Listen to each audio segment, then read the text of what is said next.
राज हाशमी, क्या गुस्ल करने के बाद फिर से स्पॉटिंग आ जाए और रोज़े से हों तो क्या रोज़ा टूट जाएगा? देखिए, गुस्ल आपने कर लिया है, आपने रोज़ा रख लिया है, उसके बाद में फिर कोई दाग या धब्बा आपने देखा है तो यही समझा जाएगा कि अभी आपकी ब्लीडिंग चल रही है, अभी आपकी माहवारी चल रही है। तो लिहाजा ये रोज़ा जो आपने रखा था, ये रोज़ा आपका ख़त्म हो जाएगा, क्योंकि हैज़ की हालत में, ब्लीडिंग की हालत में, पीरियड की हालत में रोज़ा रखना जायज़ नहीं है।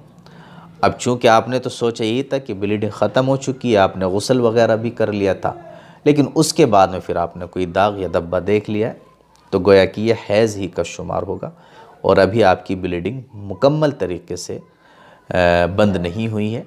लिहाजा ये रोज़ा आपका ख़त्म हो जाएगा। इस रोज़े की भी आपको बाद में क़ज़ा करनी होगी।